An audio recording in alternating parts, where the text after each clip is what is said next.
जय बोलो देवादिदेव खजराट श्री भगवान महावीर स्वामी की जय जय जय। अहिंसा परमो धर्म की जय जय जय। परम पूजाचार्य गुरुवर श्री विद्यासागर जी महाराज की जय जय जय। बोलिए परम पूज्य श्री प्रमाण सागर जी महाराज की जय जय जय। परम पूज्य श्री अरहत सागर जी महाराज की जय जय जय। नमोस्तु महाराज श्री नमोस्तु महाराज। एक बार सागर से किसी ने कहा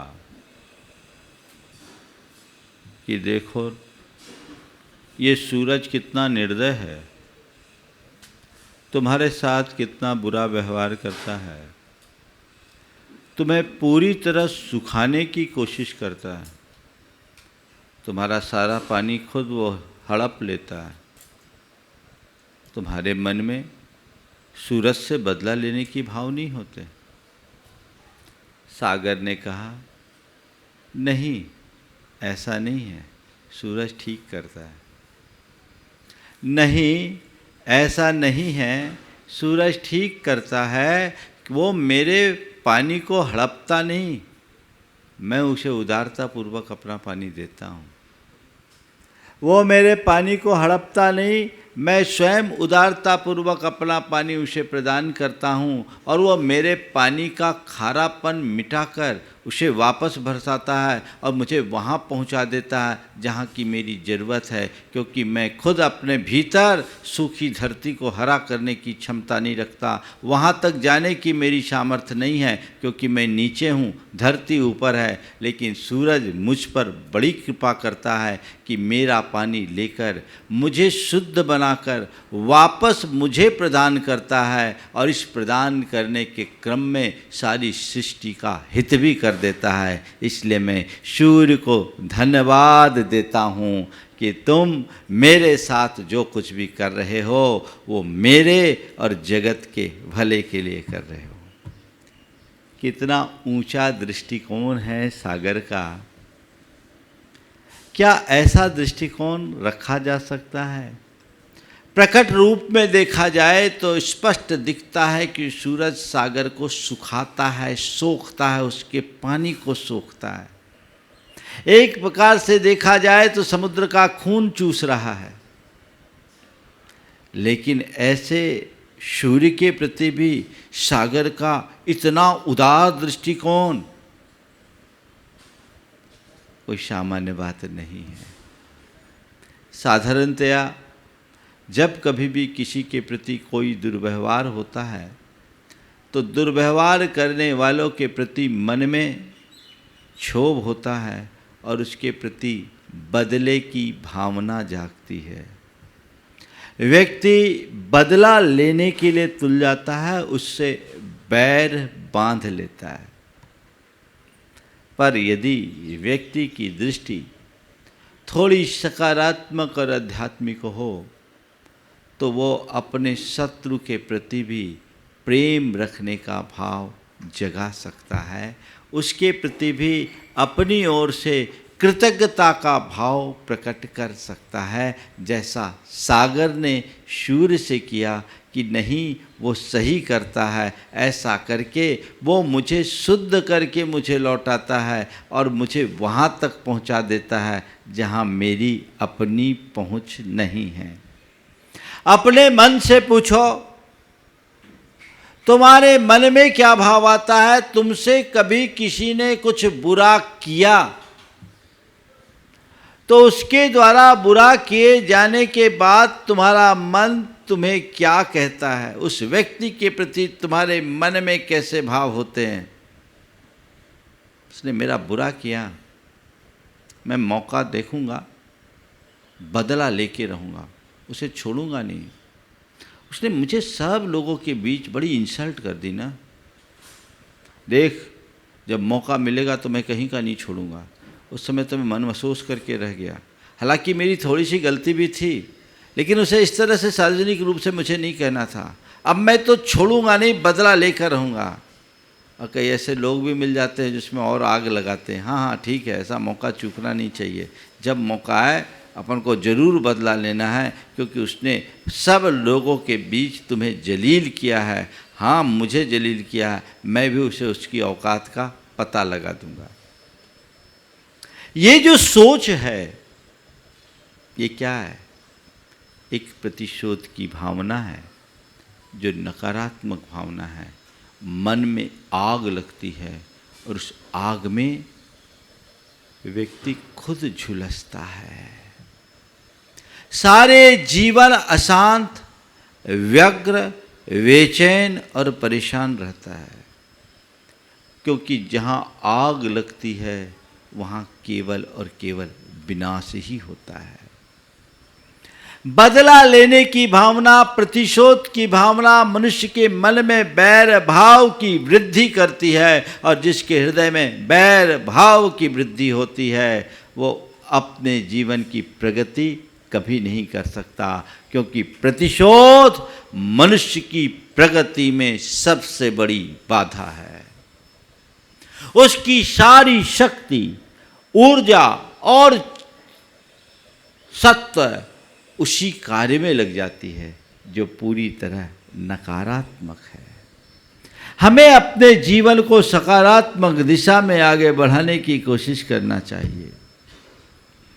अब सवाल है, बदले का भाव क्यों?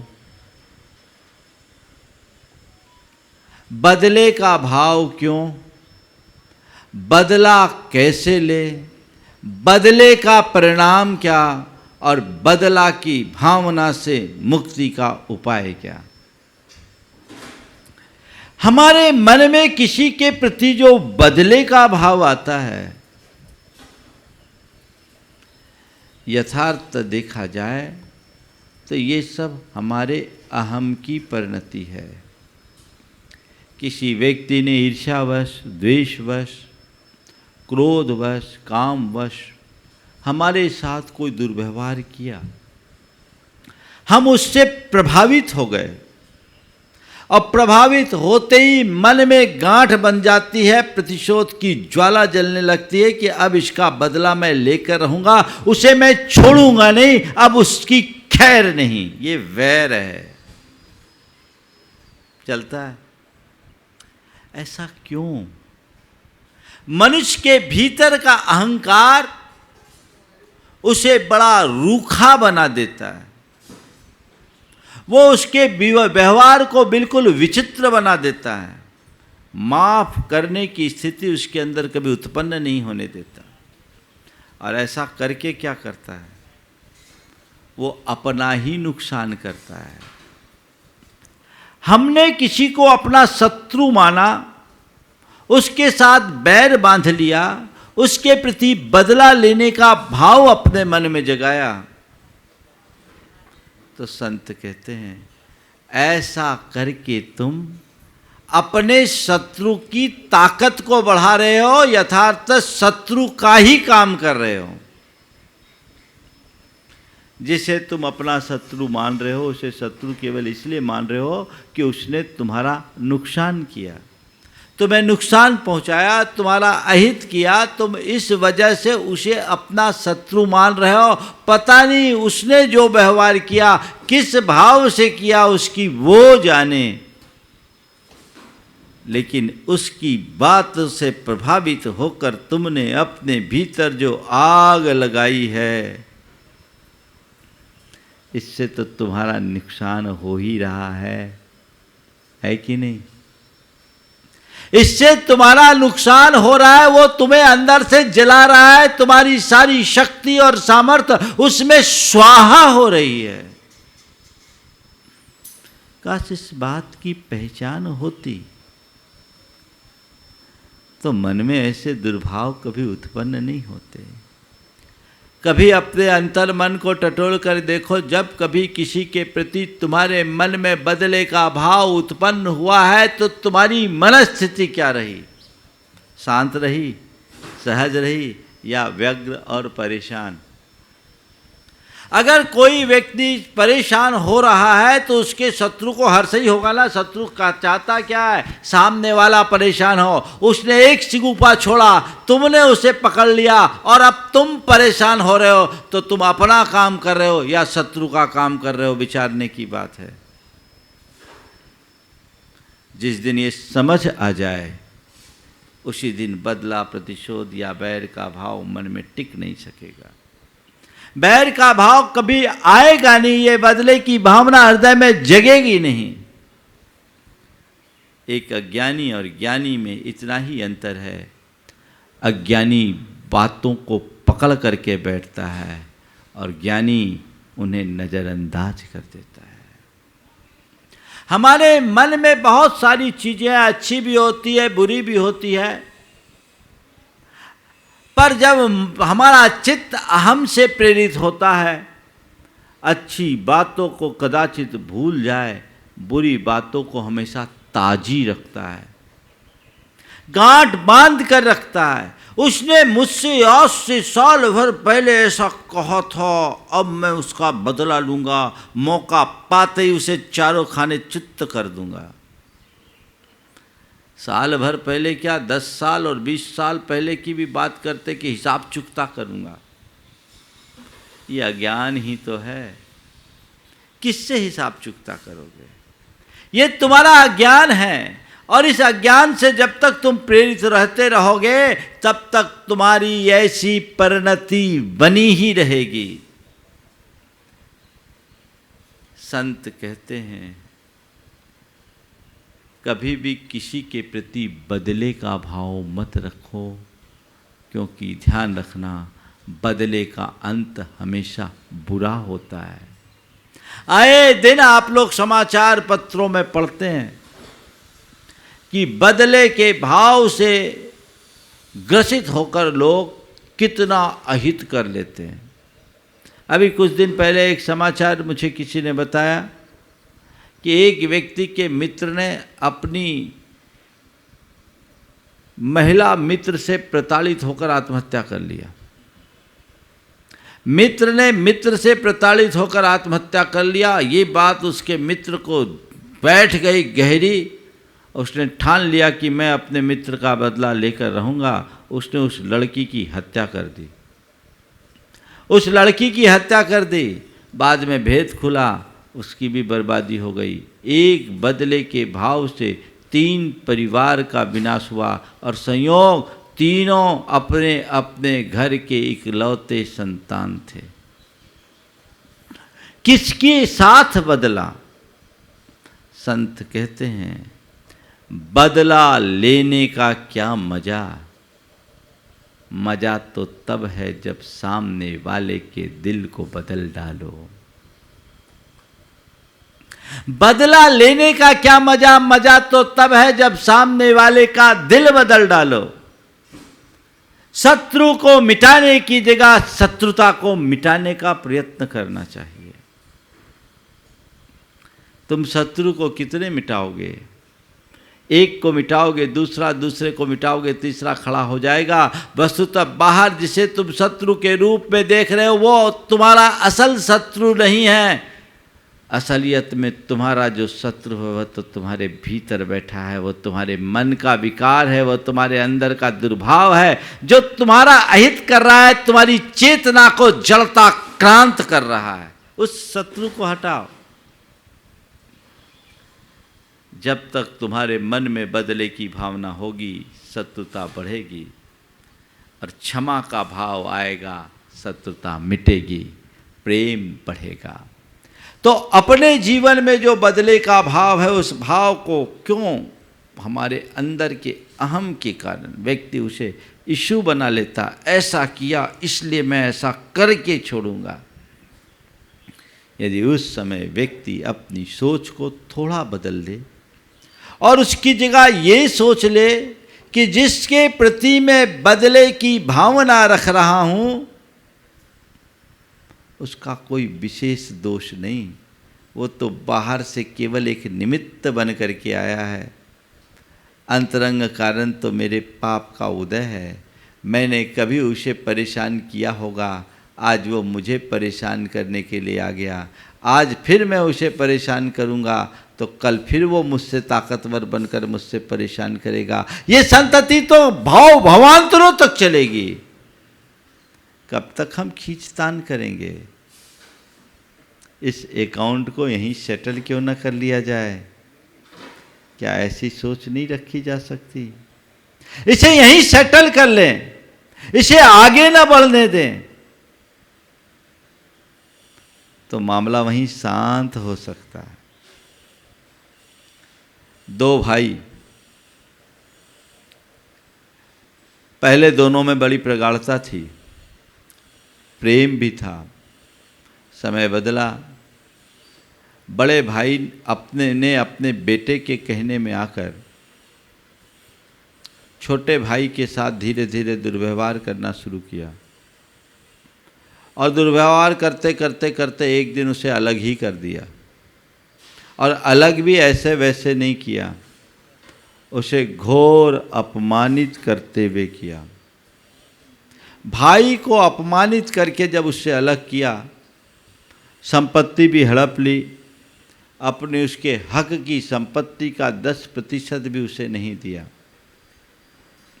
जब उसे अलग कर दिया गया तो भाई के बेटे के मन में बड़ा क्षोभ हुआ। उसने कहा, मेरे बड़े पापा ने मेरे पापा का अपमान किया और हमारी संपत्ति हड़पी है, अब हम इसका बदला लेकर के छोड़ेंगे। मन ही मन उसने गांठ बांध ली और बदला लेने के क्रम में उसने अपने बड़े पापा के बेटे को, यानी अपने भाई की हत्या के लिए सुपारी भी दे दी। अभी अंदर ही अंदर चल रहा है सब कुछ, किसी को पता नहीं, पर उसने ऐसा कर लिया। जब व्यक्ति ज़्यादा स्वयं को अपमानित महसूस करने लगता है और अंदर प्रतिशोध की ज्वाला जल उठती है, तो वो किसी भी स्तर तक जाने को आमादा हो जाता है। अपने भाई के हत्या का मन उसने बना लिया, और मन ही नहीं बनाया, कार्यवाही भी कर दी। पर संयोग से उसके पिता को इसका पता लग गया। पता क्या लगा? खुद उसने एक दिन व्यक्त कर दिया। जैसे ही पिता ने ऐसा सुना, उसने अपने दोनों कानों में उंगलियां डाल दी। बोले, बेटा ये क्या कर रहा है? किसके लिए तू किसका खून कर रहा है? अपने ही भाई का खून कर रहा है, जिनका एक खून है। चंद संपत्ति के पीछे इस तरह का खून करने का अंजाम क्या होगा, तुझे पता है? ठीक है, तुझे लगता है कि बड़े पापा का व्यवहार अच्छा नहीं हुआ और उस व्यवहार में उस भाई का भी योगदान रहा, लेकिन बेटे इस तरह से शत्रुता पालने से कुछ नहीं होगा, इस तरह की बदले की भावना से कुछ नहीं होगा। आज तुम उसके साथ ऐसा करेगा, कल इसका भंडाफोड़ होगा तो तेरी भी बर्बादी होगी, मेरी भी बर्बादी होगी, पूरे कुल का विनाश होगा। इसमें कोई लाभ नहीं है। तन की, मन की, धन की, धर्म की, सब की क्षति है। इस तरह करने से क्या फायदा?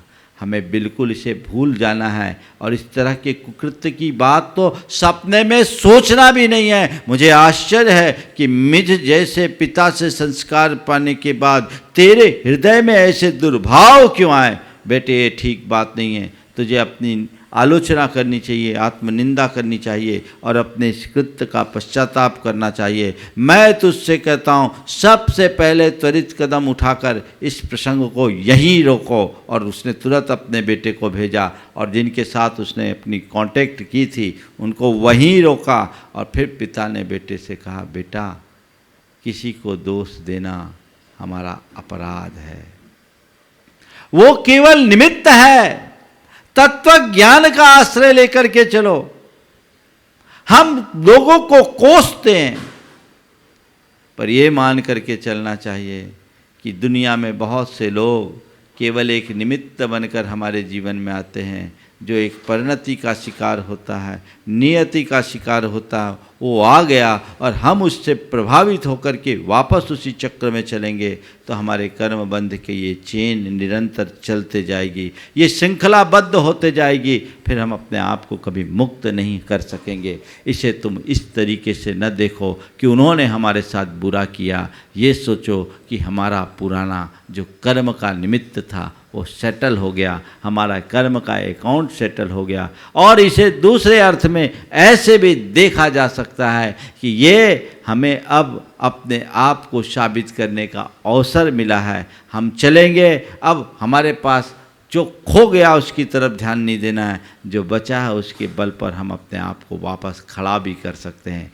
पिता के संबोधे जाने के बाद बेटे का मन शांत हुआ, और यह चूँकि घटना है तो मैं ज़्यादा बोल नहीं सकता, लेकिन उसका प्रायश्चित बेटे को दिलाया, बेटे को लेकर आया कि इसके मन में ऐसा भाव हो गया महाराज, इसको प्रायश्चित दीजिए।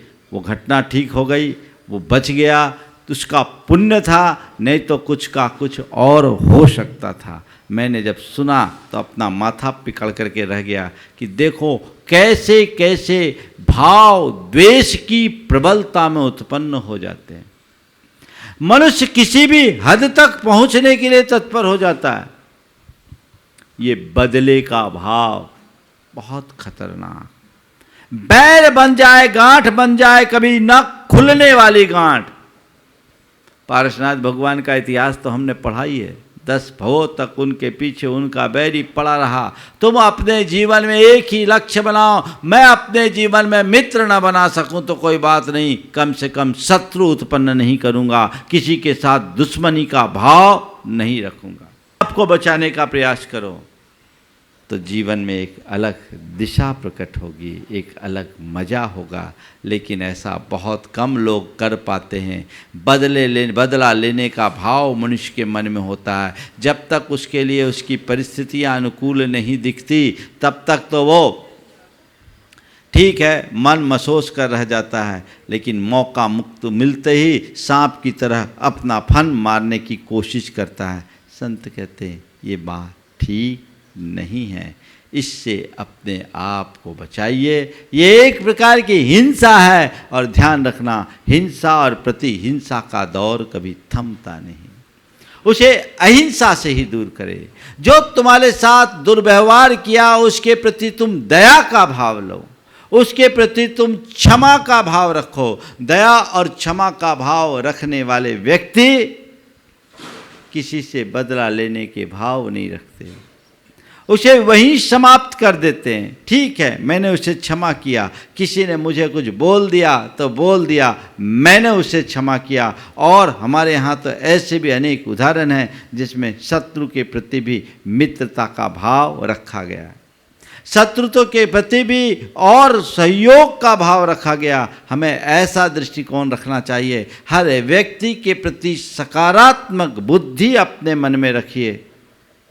तो महाराज ऐसे हमारे साथ कोई भी कुछ कर ले और हम उसका कोई प्रतिवाद न करें, कोई प्रतिशोध न करें, तो फिर उससे उसको बढ़ावा नहीं मिलेगा। मैं कहता हूँ ठीक है, प्रतिशोध न करने से तुम्हारे कहे अनुसार उसको बढ़ावा मिलेगा, पर मैं पूछता हूँ प्रतिशोध लेने से क्या वो उसका अंत होगा? आग में घी डालोगे तो आग बढ़ेगी या बुझेगी? हाँ, बढ़ेगी ना। अगर किसी ने तुम्हारे साथ बुरा किया है, उसका अंत करना चाहते हो, तो उसके मन के उस द्वेष को निकालने का प्रयत्न करो, उसकी उस बुराई की जड़ मिटाने की कोशिश करो, जो तुम्हारे प्रेम पूर्ण सद्व्यवहार से ही संभव है। कहते हैं मारना हो गर किसी को मार दो एहसान से, क्या मिलेगा गर किसी को मार दोगे जान से। मारना हो गर किसी को मार दो एहसान से, क्या मिलेगा अगर किसी को मार दोगे जान से। जान से मारा हुआ वापस कभी आता नहीं, और एहसान से मारा हुआ फिर सिर उठा सकता नहीं। ये स्थितियां हैं। देखिए, एक सकारात्मक सोच रखने वाला व्यक्ति कैसे अपने वैरी का हृदय बदलता है, बैरी का हृदय बदलता है। एक डॉक्टर मेरे संपर्क में, उस डॉक्टर के परिवार का एक परिवार से खानदानी वैर था। खानदानी वैर होता है, प्रतिद्वंद्विता रहती है, आपस में वैर चल रहा था। संयोग ऐसा हुआ कि उस परिवार में एक 4 साल के बच्चे की स्थिति अत्यंत गंभीर हो गई। रात के 11 बजे उसके पेट में भयानक दर्द, सब लोग परेशान। छोटा सा गांव था, कोई साधन नहीं, अब क्या करे, कहाँ ले जाए, क्या करे। सब तरफ अफरा तफरी की स्थिति बन गई। दोनों का घर एक दूसरे के साथ जुड़ा, दीवार से दीवार लगी थी, दूरी बड़ी थी अंदर की। दीवार से दीवार लगी थी, दूरी बड़ी थी अंदर की। और वो जो डॉक्टर था वो बच्चों का डॉक्टर था।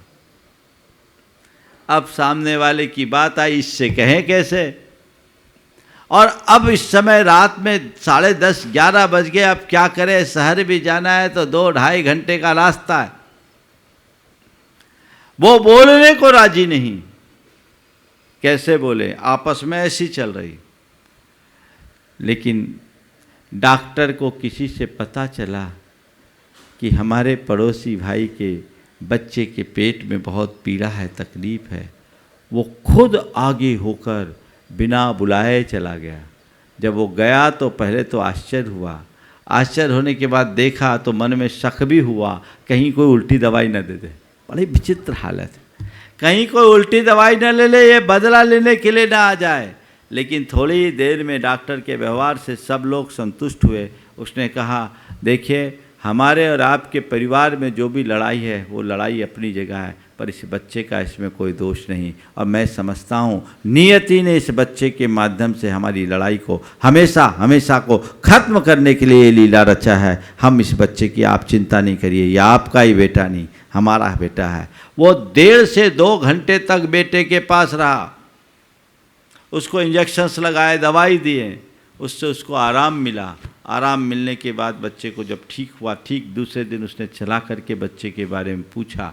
डॉक्टर के इस व्यवहार का पूरे परिवार में बड़ा सकारात्मक प्रभाव पड़ा और लोग भी चाहते थे कि इनकी बुराई मिटे। और बैठा करके दोनों परिवार का मनोमालिन्य दूर हो गया, हमेशा हमेशा का वैर समाप्त हो गया। आज दोनों परिवारों में खुशहाली है।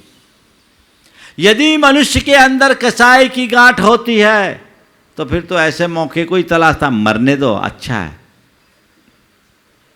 हो जाने दो, ठीक है, सजा मिलनी चाहिए इसको, खूब ऐंठता है, अब भी हम देखेंगे क्या होगा, डॉक्टर से बैर लेने का मजा क्या होगा। ये सब नकारात्मकता है। जो मनुष्य उदार चरित्र होते हैं वे जीवन में कभी इस तरह की नकारात्मक वृत्ति को अपनाते ही नहीं। हमें अपने अंदर ऐसी सकारात्मकता को विकसित करना चाहिए। मैं आपसे कहता हूं, जिसके प्रति तुम्हारे मन में द्वेष है और शत्रुता का भाव है, यदि उससे भी तुम सकारात्मक व्यवहार करोगे, क्षमा का भाव रखोगे, तो उसका हृदय बदलेगा। तो बदला लेना है या बदलना है, आपको तय करना है। बदला लेने में बैर बढ़ेगा और बदल डालने में प्रेम। तय तुम्हें करना है, क्या चाहिए, बैर या प्रेम। बैर या प्रेम। बदला कषाय से आविष्ट होकर के व्यक्ति अपने अहंकार से प्रेरित होकर के करता है, बदला का परिणाम सर्वनाश हो जाता है। और यदि हम हृदय बदल दें तो जीवन बदल जाता है। ध्यान रखना, किसी से बदला लोगे भी तो उसका मज़ा केवल एक दिन का होता है, पर क्षमा कर देने का प्रभाव सारे जन्म भर चलता है। बदला लेने का मज़ा केवल एक दिन और क्षमा कर देने का मज़ा पूरे जीवन भर चलता है। तो क्यों ना हम जब कभी ऐसी स्थिति उत्पन्न हो तो हम किसी के प्रति बदला लेने का भाव न रखें।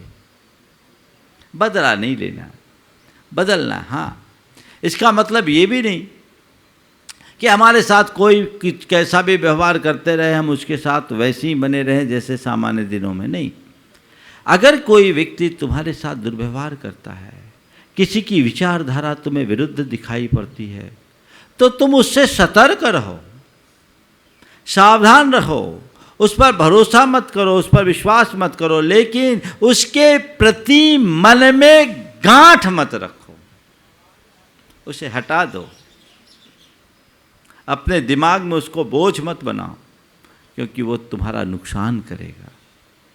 जीवन में सकारात्मकता को विकसित करो। एक भिखारी एक हवेली में भीख मांगने के लिए गया। बहुत देर से कह रहा था कि कुछ दे दो, कुछ दे दो, कुछ दे दो, 3 दिन का भूखा हूँ, कुछ तो दे दो। कहा गया यहाँ कुछ भी नहीं है, आगे जाओ, यहाँ कुछ नहीं, आगे जाओ। भिखारी भी ऐसा वैसा, कुछ तो दे दो, 3 दिन का भूखा हूँ। अब सेठानी को गुस्सा आया, देने को बहुत कुछ दे सकती थी, पर जिसने आज तक कभी कुछ दिया नहीं वो क्या देगा। और गुस्से में उसने फर्श पोंछने का पोतना उस भिखारी पर दे मारा। बोले ले, कुछ चाहिए तो ये ले ले। भिखारी ने अत्यंत विनम्रता से उस पोतने को उठाया और बिना किसी प्रतिक्रिया के सीधे वहाँ से भगवान के मंदिर में गया। उस पोतने से एक बाती बनाई, बाती बनाकर दिया जलाया और दिया जला के प्रभु से प्रार्थना की, हे प्रभु, जैसे ये दीप इस पूरे मंदिर को प्रकाश से भर दिया, वैसे ही उस सेठानी के हृदय को भी प्रकाश से भर देना, तो मैं कृतार्थ हो जाऊंगा। क्या ऐसा भाव हमारे मन में आ सकता है? जिसने मेरा बुरा किया मैं उसका बुरा नहीं करूंगा। अब बुरा किया उसका बुरा न करूं, ये बात तो बहुत दूर। जिसने अच्छा किया उसका भी बुरा करने में लोग नहीं चूकते। ये सब तब होता है जब मनुष्य के हृदय में दुर्भावनाएं बलती है। तो मन को सहज बनाए रखने के लिए अपनी सहनशीलता को बरकरार रखते हुए क्षमा की भावना को वृद्धिंगत करे, बदले का भाव खत्म होगा। माफ कर लेने की वृत्ति अपने हृदय में जगेगी। 2 बातें हमेशा ध्यान रखना। अगर तुमसे किसी के द्वारा किसी के प्रति गलत हुआ है तो तुरंत तुम उनकी माफ़ी मांगो, उनसे माफ़ी मांगो और अपना प्रतिक्रमण करो। हाय, मुझसे गलत हो गया, मैंने ये गलत किया, मुझे इसका एहसास है। और सामने वाले से बन सको तो तुरंत जाकर के माफ़ी मांग लो, ताकि उसके मन में गांठ ना बने। और वो अगर माफ़ कर दे तो मामला वहीं ख़त्म हो जाए। और कदाचित वो करे ना करे, तुम अपने हृदय से क्षमा याचना करो, अपना प्रतिक्रमण करो कि मुझसे गलत हो गया, इसका मुझे घोर पश्चाताप है, मैं अपने इस कृत्य की घोर निंदा करता हूँ और दोबारा ऐसे कृत्य की कभी पुनरावृत्ति नहीं करूँगा। तुम्हारे मन का ये प्रतिक्रमण तुम्हारे दोषों के समन में निमित्त बनेगा, बहुत कुछ पाप को काट देगा और तुम्हारे हृदय के क्षमा भाव से सामने वाले का हृदय भी परिवर्तित होगा। तो वैर की संतति वहीं पर आकर के रुक सकती है और जीवन के विकास का क्रम बढ़ सकता है। पहला काम आप ये करें। और दूसरा, नित्य जिस व्यक्ति के हृदय में बहुत जल्दी उत्तेजना आती है और एक दूसरे के प्रति बदला लेने का प्रबल भाव होता है, छोटी छोटी बातों में बदला लेने का प्रबल भाव हो जाता है, ये स्कूली जीवन से ही शुरू हो जाती है। मारपीट से लेकर के आगे चल करके तो सारे रिश्ते नातों में, अड़ोस पड़ोस से और अपने परिवार के अड़ोस पड़ोस और समाज व्यवहार में भी लोग इस तरह के बदला लेने की भावना रखते हैं। उसमें आपस में रंजिश होती है, बैर भाव बढ़ता है और उसका परिणाम भयानक होता है। इन सब से अपने आप को बचाइए और ये 2 वाक्यों को नित्य दोहराइए।